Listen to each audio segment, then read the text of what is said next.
Hi friends, എല്ലാവർക്കും high range ഡയറീസിലേക്ക് സ്വാഗതം. ഇതാ ഞാൻ ഒരു തക്കാളി സാദം ഉണ്ടാക്കാമെന്ന് വിചാരിച്ചു. അതിന് വേണ്ടിയിട്ട് സാദാ ചോറാണ് കേട്ടോ ഞാൻ എടുത്തിരിക്കുന്നത്. ഇത്രയും ചോറ് ഞാൻ എടുത്തിട്ടുണ്ട്, കുറച്ച് ചോറ് ഞാൻ എടുത്തിട്ടുണ്ട്. നമ്മൾ സാധാരണ ചോറാണ് ഞാൻ എടുത്തിരിക്കുന്നത് കേട്ടോ. ചോറെടുത്തിട്ടുണ്ട്. പിന്നെ ഞാൻ അതിലേക്ക് ഒരു ചെറിയ വലുപ്പത്തിലുള്ള 4 തക്കാളി ചെറുതായിട്ട് അരിഞ്ഞിട്ടുണ്ട്. പിന്നെ ഇതാ ഇഞ്ചിയും വെളുത്തുള്ളിയും കൂടെ ചതച്ച് വെച്ചിട്ടുണ്ട്. പിന്നെ നമുക്ക് വേണ്ടത് സവോള അരിഞ്ഞാണ്. ചെറിയൊരു സവോള ഞാൻ ചെറുതായിട്ട് അരിഞ്ഞു വെച്ചിട്ടുണ്ട്. ഇത്രയാണ് നമുക്ക് വേണ്ടത്. പിന്നെ നമുക്ക് വേണ്ടത് കരിയാപ്പില വേണം, 2 ഉണക്കമുളക് വേണം, പിന്നെ നമുക്ക് ഇച്ചിരി ഉഴുന്ന് വേണം, ഇച്ചിരി ജീരകവും വേണം. ഇത് ഓയിലാണ് കേട്ടോ ഉണ്ടാക്കുന്നത് ഞാൻ. ഇനിയിപ്പോൾ നിങ്ങൾക്കിപ്പോൾ നെയ്യിലുണ്ടാക്കണമെന്നുണ്ടെങ്കിൽ നെയ്യിലുണ്ടാക്കിയെടുക്കാം. ഞാനിപ്പോൾ ഇത് ഓയിലിൽ ഇച്ചിരി ഉണ്ടാക്കാമെന്ന് വിചാരിച്ചു. അതിന് വേണ്ടിയിട്ട് ഞാൻ തീ കത്തിച്ച് ചീനിച്ചട്ടി അടുപ്പ് വെച്ചിരിക്കുകയാണ്. വളരെ പെട്ടെന്ന് നമുക്ക് വേറെ കറികളൊന്നും ഇല്ലെങ്കിലും നമുക്കിപ്പോൾ തക്കാളി കൊണ്ട് തക്കാളി സാദം ഉണ്ടാക്കി നമുക്ക് കഴിക്കാൻ പറ്റും. അതിന് വേണ്ടിയിട്ട് ഞാനിത് നിങ്ങൾ എടുക്കുന്ന ചോറിൻ്റെ അളവിൻ്റെ അനുസരിച്ചും തക്കാളിയുടെ പുള്ളിയുടെ അനുസരിച്ചും തക്കാളി എടുക്കുക കേട്ടോ.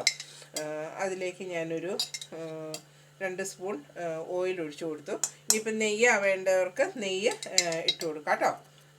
ഞാൻ കോരി ഒഴിച്ചപ്പോൾ ഇച്ചിരി ആയതുകൊണ്ടാണ് കേട്ടോ കുറേ പ്രാവശ്യമായിട്ട് ഒഴിച്ചത്. അപ്പം നെയ്യാണ് നിങ്ങൾക്ക് ഇഷ്ടമൊന്നുണ്ടെങ്കിൽ നെയ്യിൽ നമുക്ക് ഇതേപോലെ ഉണ്ടാക്കിയെടുക്കാവുന്നതാണ് കേട്ടോ. നിങ്ങളിതേപോലെ ഉണ്ടാക്കിയെടുക്കുക.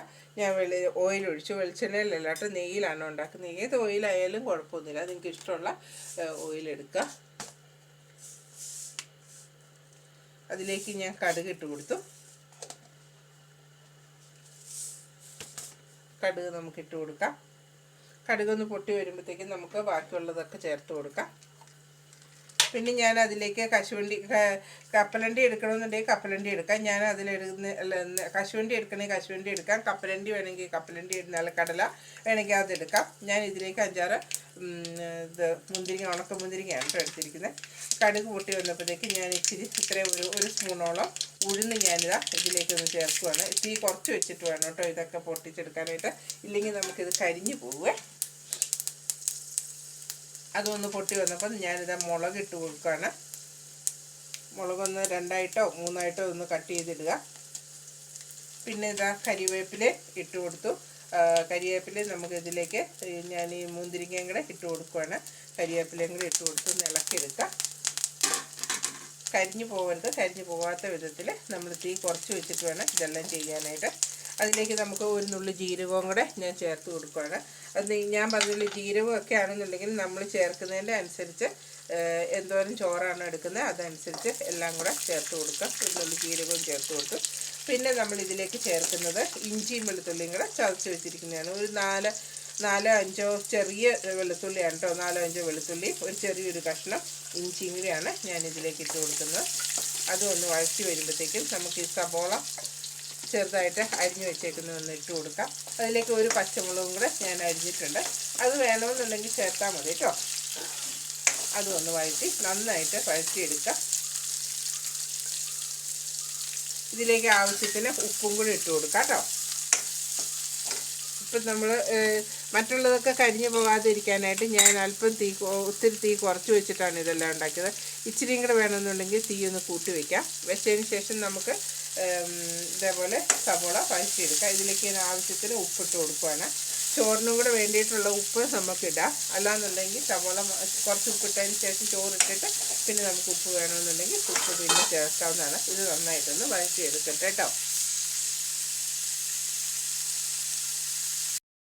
തീ കുറച്ച് വെച്ചതിന് ശേഷം നമുക്ക് അതിലേക്ക് അല്പം മഞ്ഞൾപ്പൊടി ചേർത്ത് കൊടുക്കാം. തീ കുറച്ച് വെച്ചിട്ട് വേണം കേട്ടോ, ഇല്ലെങ്കിൽ കരിയും കേട്ടോ. അതുകൊണ്ട് തീ നന്നായിട്ട് കുറച്ച് വെച്ചതിന് ശേഷം മഞ്ഞൾപ്പൊടി ചേർത്തു.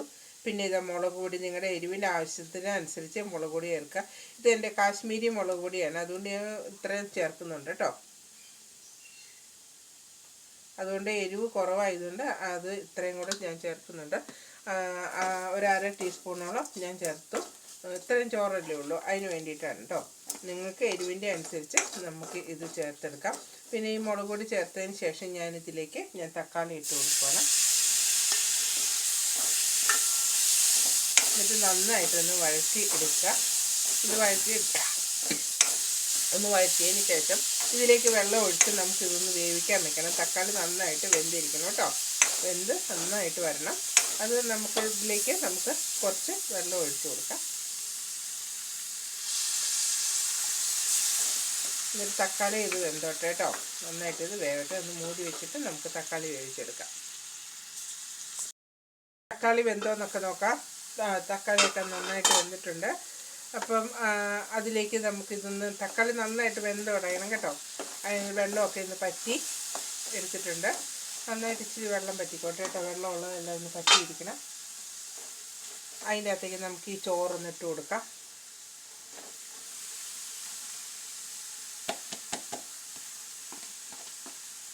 ഇപ്പോൾ ഈ ചോറൊക്കെ ഇട്ട് കൊടുക്കുന്ന ഈ സമയത്ത് നമുക്ക് ഉപ്പ് വേണമെന്നുണ്ടെങ്കിൽ, നമുക്ക് ഉപ്പ് പോരാന്നുണ്ടെങ്കിൽ ഉപ്പും കൂടെ ചേർത്ത് കൊടുക്കാം. ഒന്ന് നന്നായിട്ട് ഇളക്കിയെടുക്കാം.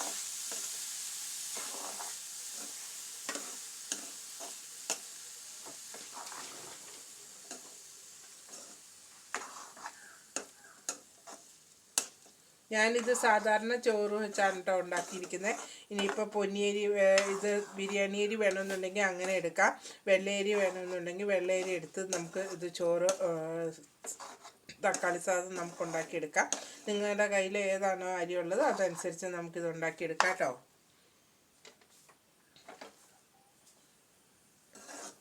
ഇതൊന്ന് ഇളക്കി കൊടുത്തു.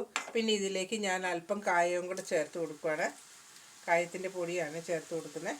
അത് കുറച്ച് ഞാനിതിലേക്കൊന്ന് ചേർത്ത് കൊടുക്കുകയാണ്. അതും കൂടെ നമുക്കിതിൻ്റെ കൂടെ ഇട്ട് ഒന്ന് ഇളക്കിയെടുക്കണം.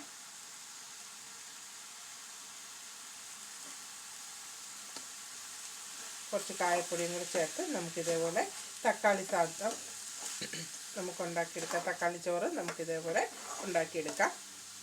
നമുക്ക് കറിയൊന്നും ഇല്ലയെന്നുണ്ടെന്നുണ്ടെങ്കിൽ നമുക്ക് ടിഫിൻ ബോക്സിലൊക്കെ പിള്ളേർക്കൊക്കെ ആണെങ്കിൽ സ്കൂളിലേക്ക് വളരെ പെട്ടെന്ന് തയ്യാറാക്കി കൊടുത്തുവിടാൻ പറ്റുന്ന ഒന്നാണ് കേട്ടോ. വേറെ കറികളൊന്നും ഇല്ലെങ്കിലും നമുക്കിത് മാത്രം മതി. തക്കാളി ചോറ് നമുക്കുണ്ടാക്കി വളരെ പെട്ടെന്ന് നമുക്ക് ഉണ്ടാക്കി കൊടുത്തു വിടാൻ പറ്റും. നിങ്ങളെല്ലാവരും ഇതേപോലെ ഒന്ന് ഉണ്ടാക്കി നോക്കുക കേട്ടോ. ഇതിലേക്ക് നമുക്ക് മല്ലിയില വേണമെന്നുണ്ടെങ്കിൽ മല്ലിയില ഉണ്ടെങ്കിൽ മല്ലിയിലയൊക്കെ ഇട്ട് കൊടുക്കാം കേട്ടോ. മല്ലിയിലയും പുതിനയിലയൊക്കെ ഇട്ട് കൊടുക്കാം.